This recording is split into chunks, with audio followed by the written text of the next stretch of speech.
అధ్యక్షులు పరంజ్యోతి గారు, వేదికగా ఉన్నటువంటి నాయకుల పేర్లు అందరూ కూడా చెప్పారు. పొంచంద్రరావు, రమణమూర్తి గారు, లెక్కరాజు గారు, అలాగే మన ముఖ్య అతిథి గౌతమ్ రామ్జీ గారు, వివిధ ప్రాంతాల నుంచి వచ్చినటువంటి బీసీ అసోసియేషన్ నాయకులు, బిఎస్పీ పార్టీ నాయకులు, సోదరి మల్లారా,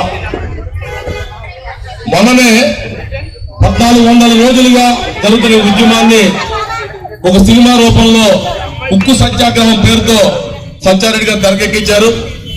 ఆ సినిమాని లో ఒక పోలీస్ ఆఫీసర్ ఈ ఉద్యమాన్ని అణిచేయడం కోసం వచ్చి ఉద్యమం దాని పుట్టుపురోతో తెలిసిన తర్వాత ఆ పదవికి రాజీనామా చేసి ఐపీఎస్ ఆఫీసర్ వచ్చి విశాఖ ఉద్యమంలో పాల్గొనడం అనేది సినిమా చూస్తాం. ఇప్పుడు నిజంగా పూర్ణ చంద్ర గారు ఇక్కడికి వచ్చి ఒక ఐపీఎస్ ఆఫీసర్ వెనకాల గంటలు పెట్టుకుని వచ్చి మన ఉద్యమంలో పాల్గొనడం అంటే ఖచ్చితంగా భవిష్యత్తులో మనం విజయం సాధిస్తామనే నమ్మకం నాకు వచ్చింది.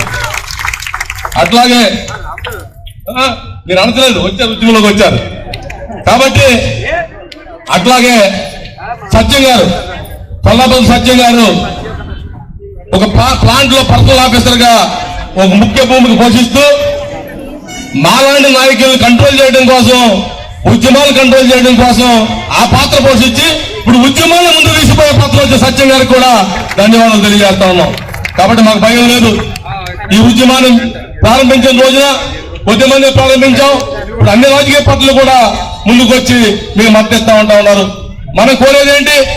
5,000 కోట్ల రూపాయలు పెట్టుబడి పెడితే 3 లక్షల కోట్ల రూపాయల ఆస్తిగా తీర్చిదిద్దింది విశాఖపట్నం స్టీల్ ప్లాంట్ కార్మిక వర్గం. దీన్ని ప్రజల ఆస్తిగా ఉండాలని చెప్పి కోరుకుంటున్నాం తప్ప ఇంకోటి కాదు. 5,000 కోట్ల రూపాయలు పెట్టుబడి పెడితే 1,00,000 మందికి డైరెక్ట్ గా ఇండైరెక్ట్ ఉపాధి ఇచ్చింది విశాఖపట్నం స్టీల్ ప్లాంట్. దాని ప్రభుత్వంగా ఉండాలని చెప్పి చెప్తా ఉన్నాం.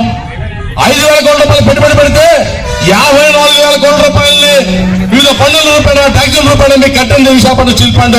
అందుకు ప్రభుత్వంగా ఉండాలని కోరుకుంటా ఉన్నాం. Visakhapatnam steel plant only steel మాత్రం ఉత్పత్తి చేయడం లేదు.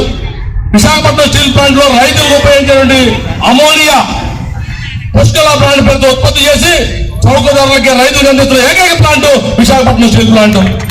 కరోనా కాలంలో మెడికల్ ఆక్సిజన్ లేక వేలనాడుతూ పుట్టల్లో రాలిపోతా ఉంటే ఈ రాష్ట్రానికి, పక్క రాష్ట్రానికి, మహారాష్ట్రకు కూడా మెడికల్ ఆక్సిజన్ ఇచ్చింది విశాఖపట్నం స్టీల్ ప్లాంట్.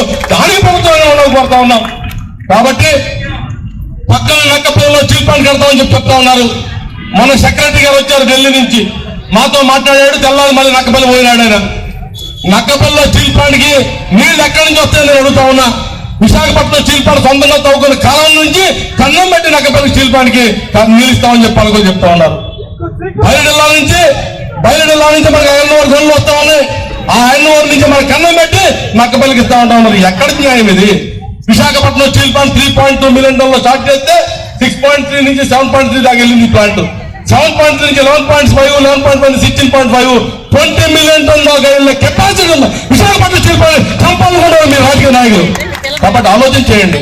ఎక్కడ ఉన్న రిజర్వేషన్లు ఒక బీసీ కానీ, ఓసీ కానీ, ఎస్సీ కానీ, ఎస్టీ కానీ, ఒక ఫిజికల్ హ్యాండిక్యాప్ కానీ, ఒక ఎక్సర్వీస్ మనకి రిజర్వేషన్లు ఎక్కడ ఉన్నాయి? విశాఖపట్నం స్టీల్ ప్లాంట్ లో సామాజిక న్యాయం జరుగుతుంది కాబట్టి దీన్ని చంపి ప్రైవేట్ రంగంలో పోవాలనుకుంటామని కవర్తారని చెప్పేసి హెచ్చరిక చేస్తూ ఈరోజు బీఎస్పీ నాయకులకు పెట్టిన సమావేశానికి మేము పాల్గొనడం నా అవకాశంగా భావిస్తా ఉన్నాం. భవిష్యత్తులో బీఎస్పీ లాంటి పార్టీలందరూ కలుపుకొని, కమ్యూనిస్ట్ పార్టీని కలుపుకొని ఈ ఉద్యమాన్ని ముందుకు తీసుకుపోతాం. పాలకుల జాగ్రత్త. ప్రైవేట్ రంగంలో వచ్చే స్టీల్ ప్లాంట్ సాగరిస్తూ మమ్మల్ని కన్నం పెట్టాలనుకున్నాం. ఊరుకునేది చెబుతూ ఈ పూర్వీకుల త్యాగాలు కాపాడుకోవడం కోసం ఏ త్యాగాన్ని సిద్ధం తెలియజేస్తూ మీ అందరికి ధన్యవాదాలు. Thank you for all. Don't forget to like, subscribe and share the videos.